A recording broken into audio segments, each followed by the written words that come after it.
My name is Laura Horn, and I'm honored to serve as lay worship weaver this morning, along with our tech people, Aksha Carrier, Margaret Migas, and Bailey Weed, who are working behind the scenes to make this all work.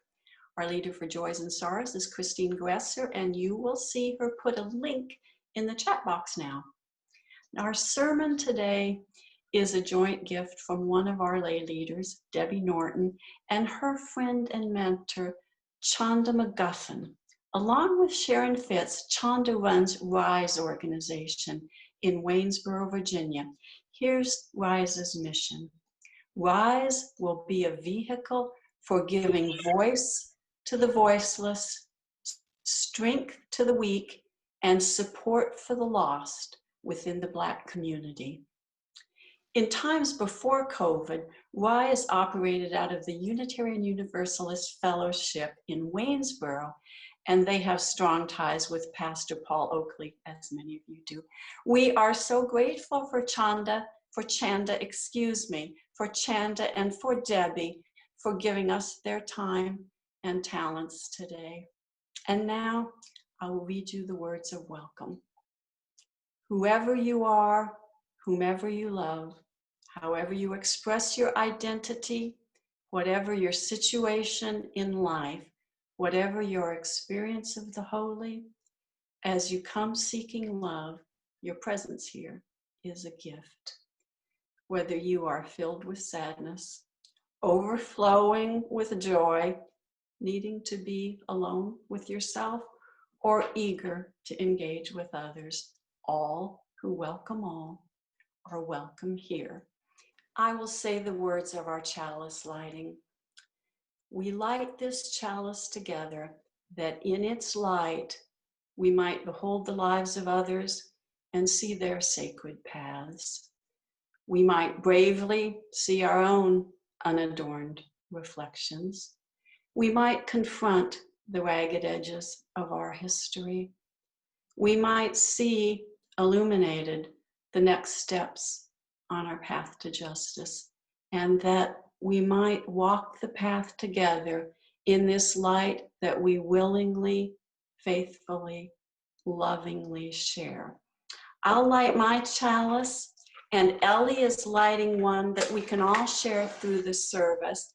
And if you have a chalice at home, light it now. I'm Debby Norton. I'm honored to be here today with my mentor, Chanda McGuffin. She works with Sharon Fitz at RISE organization in Waynesboro. Chanda and Sharon do amazing work on many levels. And one of the things they have developed over the last 6 years is the RISE Book Club. Through carefully chosen readings and an active dialogue on social media, members are led to revelation after revelation about their own racism.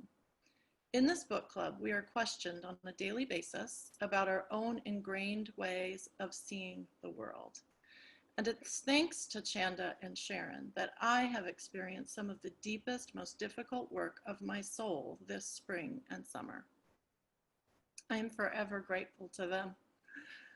By raising many hard facts and conversations for their book club participants, Chanda and Sharon are exhibiting love in action. I do believe it was grace that sent them to me and their important work last spring at the beginning of the pandemic. I believe that through their incredible generosity as Black women who are willing to share their experience and share their mentorship, that I've received a priceless gift. Last week, Reverend Linda shared a metaphor for her ministry. In that spirit today, I'd like to share a story that can serve as a metaphor for the spiritual journey of anti-racism. It's a story that the therapist Beatrice Chestnut relates in several of her books and podcasts. Deep in the forest floor, there lay a group of acorns scattered in the moss. These acorns spent their time on the surface of the earth, polishing their shells and adjusting their acorn caps. They focused on themselves and each other, the acorns that were right next to them, and they believed they were happy. They felt fulfilled. Then one day it all changed. Something fell hard and fast right into their midst from above. To their surprise, it was an acorn, just like them. They looked up to see where it had come from, and for the first time, they gazed in wonder at the grandeur of the towering, beautiful oak tree above them. It stretched up to the heavens, and the light shone through its elegant leaves. Enthralled, they asked the fallen acorn where it had come from. It answered that it came from that tree and explained that each of them would someday grow into a tree just like it. The acorns were stunned. How will this happen? They asked.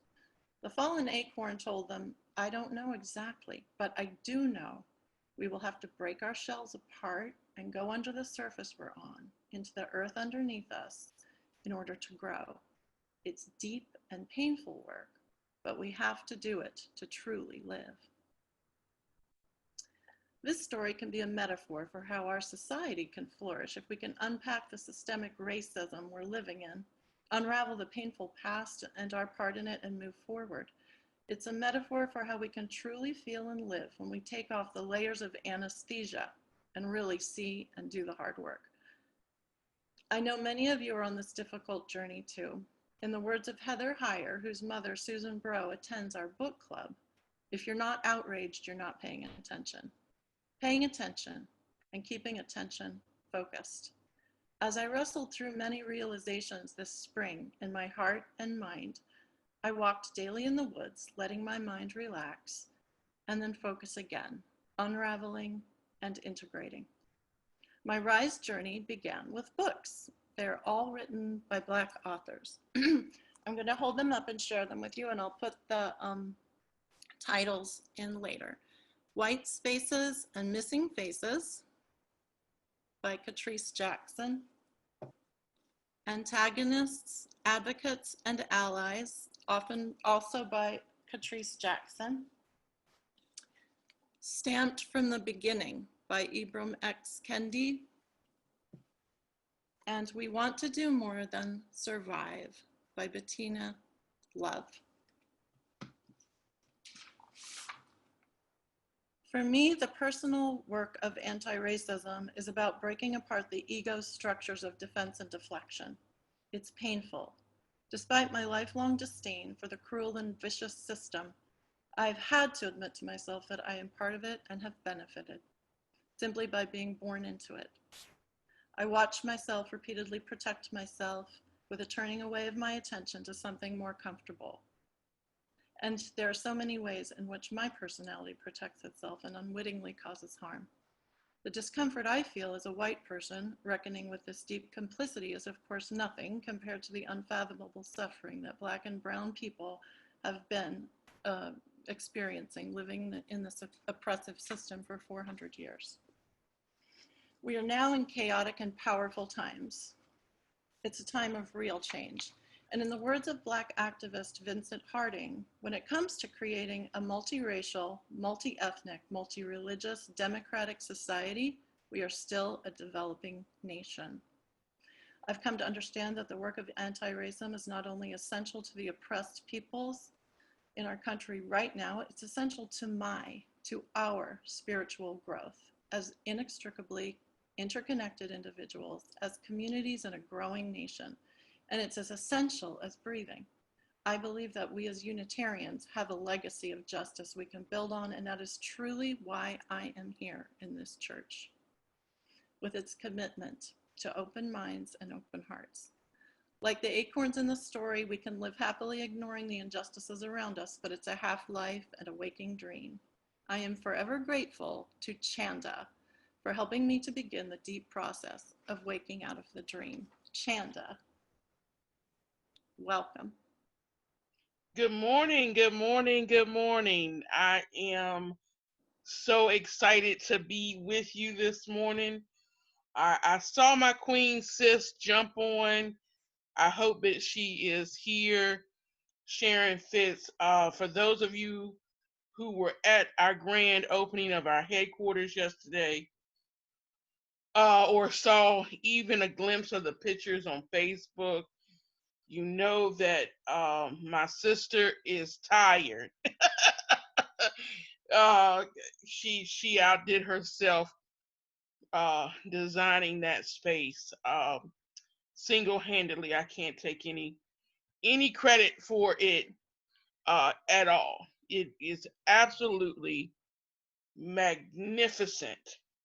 If you did not come yesterday, we have had requests for another tour date from hundreds of people.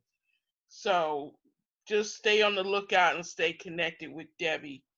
And if you can get over here to tour our space, it's beautiful. And so I just want to give her a shout out because I know she's tired. Sharon, we had a fire in the midst of this renovation and has to relocate, and she is packing and had to live out of boxes, and she's moving by the end of the month. It's been a lot. And then she had the nerve to go get her grandchildren yesterday. So that's why she didn't come on this morning to speak, because she just couldn't get ready in time. And so I just want to give leeway to letting you know that's why. But Sharon and I do this together. We couldn't do it without each other. We are co-founders, and we work equally in this business called Rise. And so I'm gonna get into it's nice because we never really get to talk about our spiritual side because Rise is not a religious organization. But we tell people all the time, don't get it twisted. We are two women of faith. We are two spiritual women. We pray before we do anything. And we seek God's guidance before we do anything or take the next step. We started Rise with a wing and a prayer. We didn't have any money and didn't have any backers, but we were going to start Rise because it was a sense of urgency that was within us, that we have lived this, we have fought this, and we've been doing this work individually away from each other because we didn't even know each other, but all of our lives. Rise may be new in its creation, but the work is not new to Sharon and I. And so I just love it that I get to talk about the God in us today and how we create Rise and where it comes from, and understanding those who came yesterday. Every one of our book clubbers, I want to say a shout out to y'all because I see you online, book clubbers, to support me this morning. I thank you. I hope that y'all's high attendance is because I was going to be here. I know how special I am. So I think that thank you all for being on. But everyone, when they wrote their message, they said the spirit was in the headquarters. It's something that they just couldn't put their finger on, but they knew the spirit. And man, that makes Sharon and I just grin and beam with excitement because that's what we do. That's what we live for, is that passion and that spirit. I'm going to start this morning with my message to you, where I believe that ministry begins and ends. And Rise is truly a ministry. It's a ministry that Sharon and I started. We live and breathe this ministry day in and day out to start a social justice organization to give voice back to the Black community. Now, we don't apologize for that. We don't change it to Black and brown. We don't change it to people of color. We say it's for the Black community. And why we don't change it is because anytime that we are put in with any other marginalized group, the Black community always gets lost. The Black community gets put on the back burner. The focuses that we need to focus on for the Black community is not there. And so Rise stands for the Black community. Now, we take everybody, and if you ask Debbie, the majority of the people that support us are white people, white women, most prevalent. that support us, that are there and that are learning and participating are white people. And we know that. That's what RISE is for, is because we've got to change the culture, the environment in which Black people are living in. And it comes from those who are in power. And so I want to start with a scripture. And I read this scripture all the time, a lot of times when I go to speak somewhere, because I believe that this is where ministry begins and ends. Though I speak with the tongues of men and of angels, and have not love, I am become as a sounding brass or tinkling cymbal. And though I have the gift of prophecy and understand all mysteries and all knowledge, and though I have all faith, so that I could remove mountains, and have not love, I am nothing. And though I bestow all my goods to feed the poor, and though I give my body to be burned, and have not love, it profiteth me nothing. Love suffers long and is kind. Love envieth not. Love vaunteth not itself, is not puffed up, doth not behave itself unseemly, seeketh not her own, is not easily provoked, thinketh no evil, rejoiceth not in iniquity, but rejoices in the truth, bears all things, believes all things, hopes all things, endures all things. Love never fails. But where there be prophecies, they shall fail. Where there be tongues, they shall cease. Where there be knowledge, it shall vanish away. For we know in part and we prophesy in part. But when that which is perfect is come, then that which is in part shall be done away. When I was a child, I spoke as a child. I understood as a child. I thought as a child. But when I became a woman, I put away childish things. For now we see through a glass darkly, but then face to face. Now I know in part, but then shall I know even as also I am known. And now abideth faith, hope, love, these three. But the greatest of these is love. No matter who it is, if you decide that you're going on a social justice journey, that you're going on an anti-racism journey, and have not love, you will fail. You must first love the people in which you serve.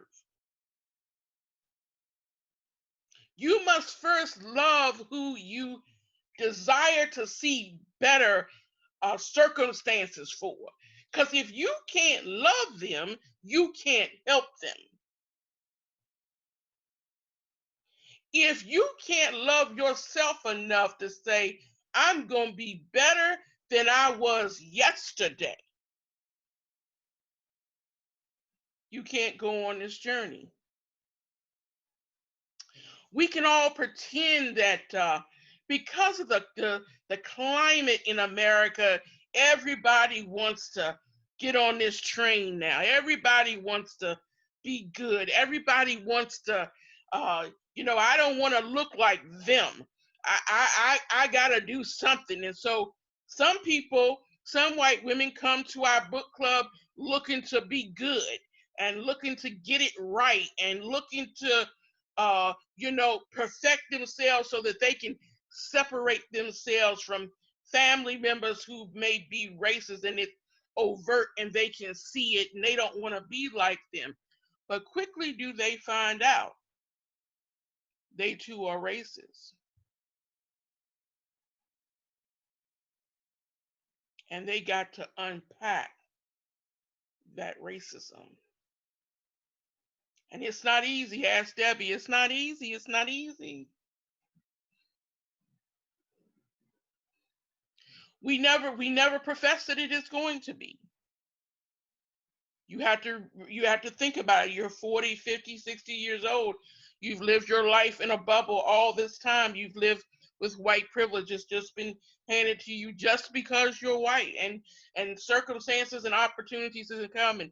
I've heard people say, "Oh, I've worked for everything I've had. You can't compare, and I didn't have a father, and I was an orphan, and all this other stuff." But it's one thing we can tell you: all of the obstacles that you had, one of them was not the color of your skin.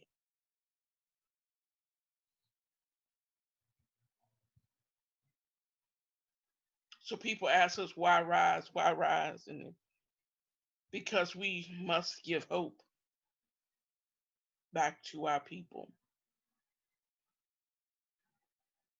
Yesterday, when we opened the headquarters and all the messages that were flowing in, and they're still flowing in, I had people calling me, texting me I haven't talked to in years. Say, oh, how did you put that place like that in the middle of Waynesboro? They can't believe it. I have a twin brother, and he was in awe. He could not believe it. He was dumbfounded. He was dumbfounded by the reaction, the community being there, the people being there, the energy in there. And he said, in all my life, I've never seen a place like this in Waynesboro, Virginia.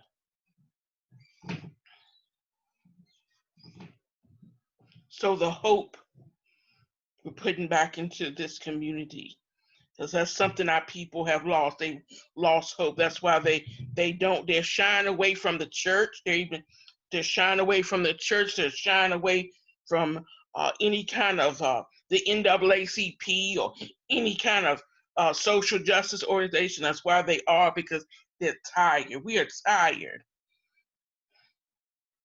But Sharon and I said, this is a calling on our lives. And we answered the call. We live and breathe Rise from sun up to sundown.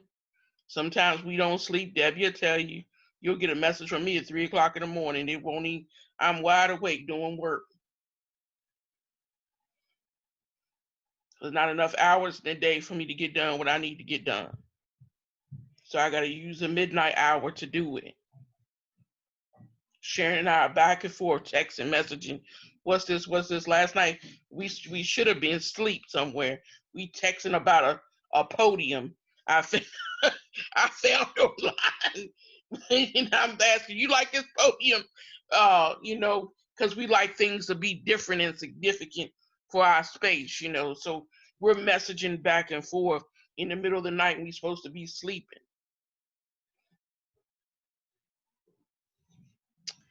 We can't ever tell you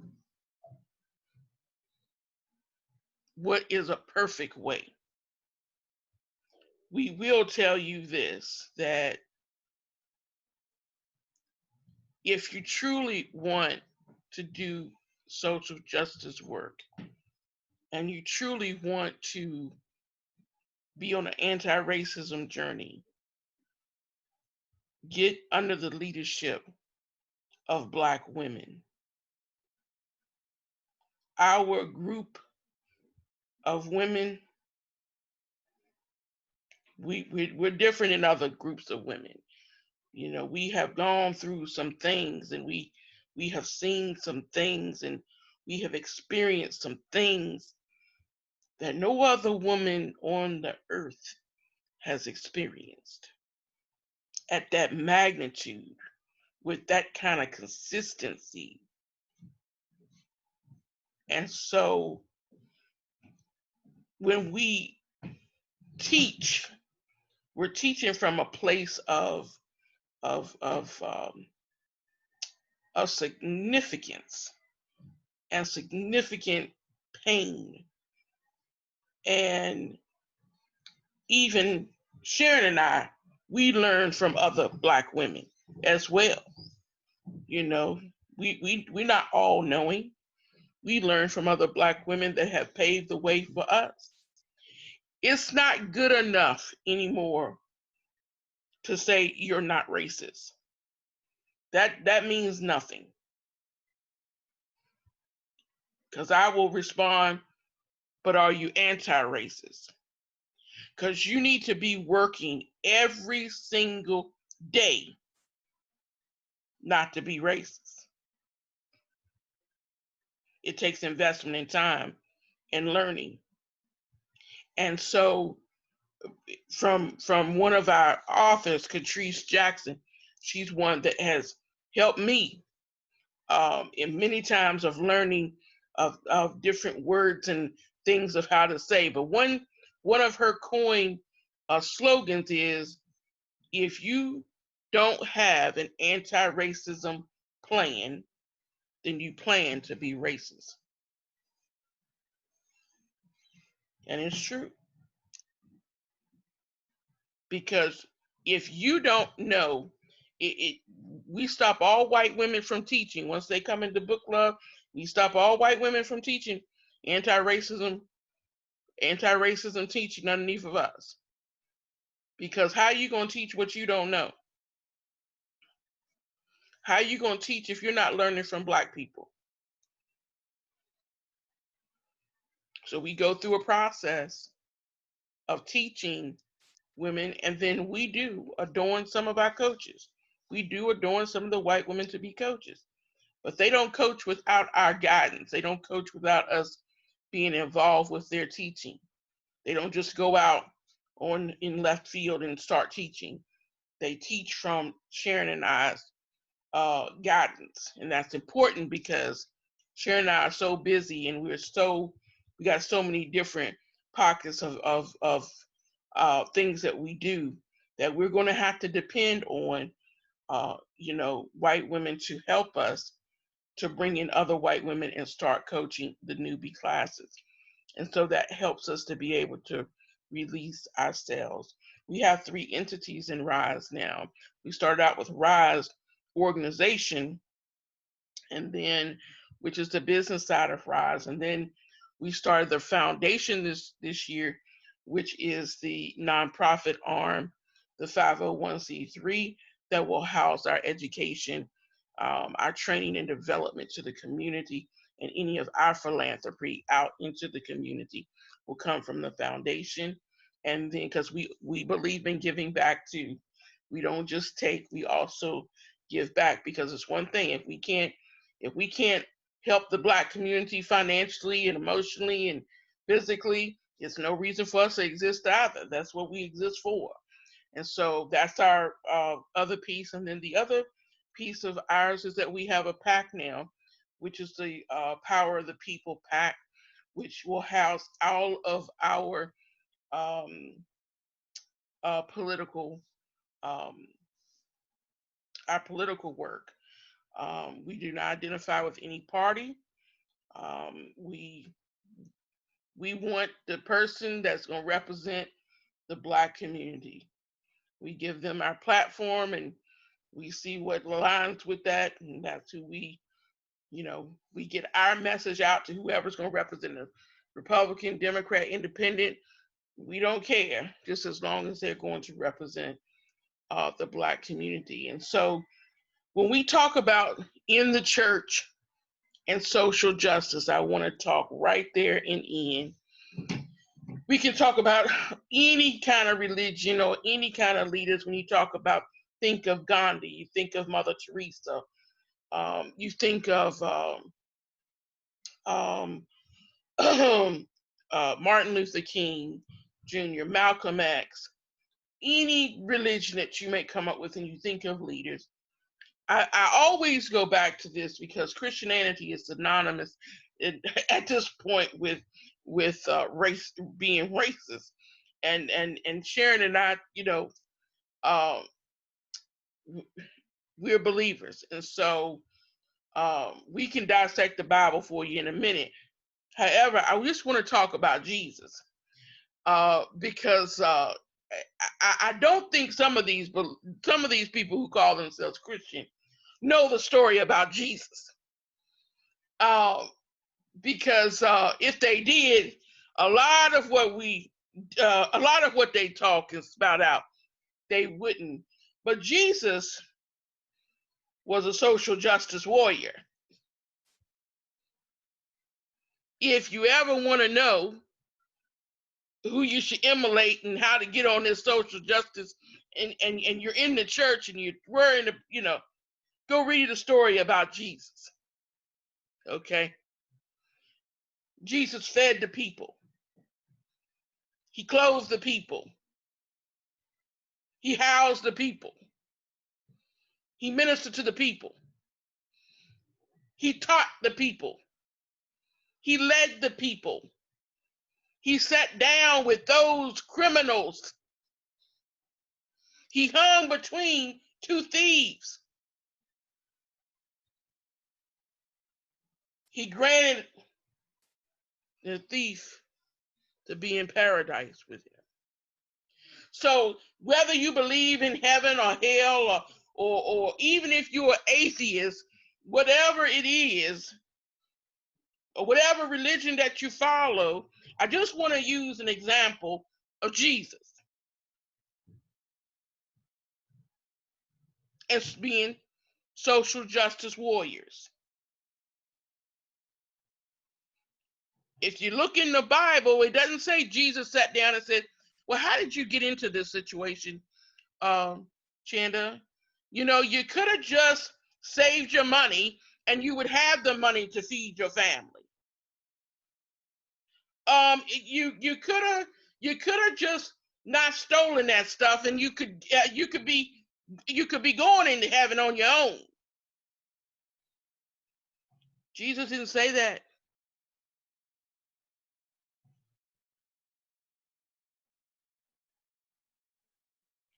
And when you want to talk about abortion, interracial relationships, or they had that slogan, what would Jesus do?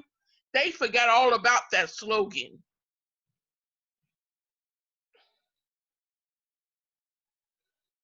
They forgot all about it.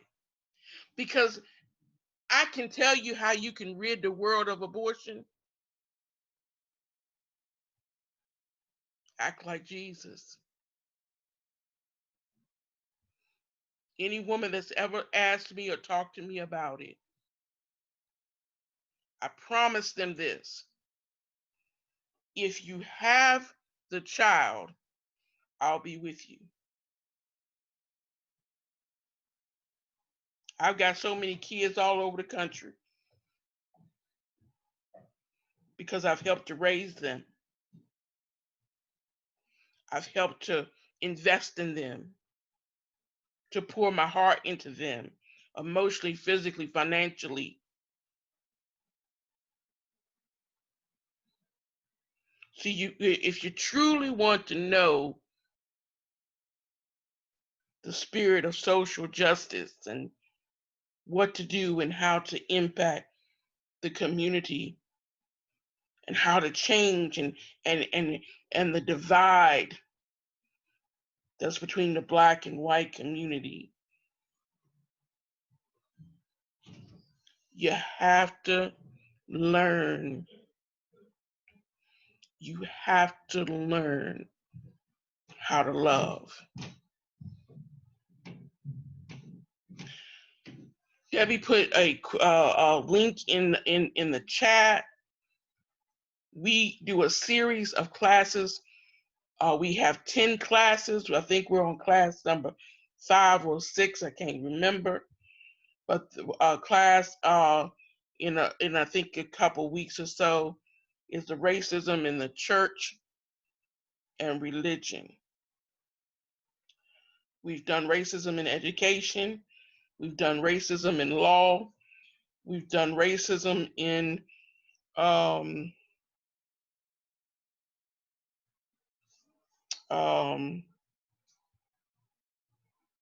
actually taught that politics. We've done the very first one that we introduced was racism, anti-racism, and you was the introductory class. So I guess we're on number 5, I think. So we'll be teaching that. The next one is corporate America, racism in corporate America, and then the following one is racism in the church. She's put that link there. You can sign up for those classes because you have to register for those classes. They are $25 for you to participate. If you can't participate, you can get a recording by paying the $25. Just putting a note in there that you would like the recording if you can't be there in person. But we'd like for you to be on the screen in the live Zoom call so that you can ask questions or interact with us. And so we look forward to that. I hope I didn't go over my time. I can talk all day about RISE, and I'll be here for you to ask me any questions afterwards, or how you can get involved or know us. Connect with me on Facebook. It's the one with my face. It's not the other one. But it shouldn't be too hard to find me, Chanda E. McGuffin. Send me a friend request. That's how you're going to follow, and you're going to see everything RISE does by following me. And I can be a little agitator, as people like to say cleanly, an agitator. So I will challenge you with no problem. I guess you can tell I don't mince words and I don't bite my tongue too often. But thank you all for having me this morning, and I hope that you all got something from it, and that you are intrigued by what I said. But don't just sit and listen to what I said. Activate. Okay, activate. We need all of you on this journey with us, moving along with us. Thank you. I have a prayer to share with you now. It's from our hymnal, number 557, by David Eaton. A common destiny. All living substance, all substance of energy, being, and purpose are united and share the same destiny. All people, those we love and those we know not of, are united and share the same destiny. Birth to death, we share this unity with the sun, earth, all of our brothers and sisters. Flowers of the field, raindrops, volcanoes, and moonbeams, birth, life, death, unknown, known, unknown. Our destiny from unknown to unknown. May we have the faith to accept this mystery and build upon its everlasting truth. What a treat. Thank you. The benediction. Go out into the world in peace. Have courage. Hold on to what is good. Return to no person evil for evil. Strengthen the faint-hearted. Support the weak. Help the suffering and honor all persons. It is finished in beauty. Return often to let your cup be refilled. The chalice is extinguished, but the flame of hope, truth, and love goes with us.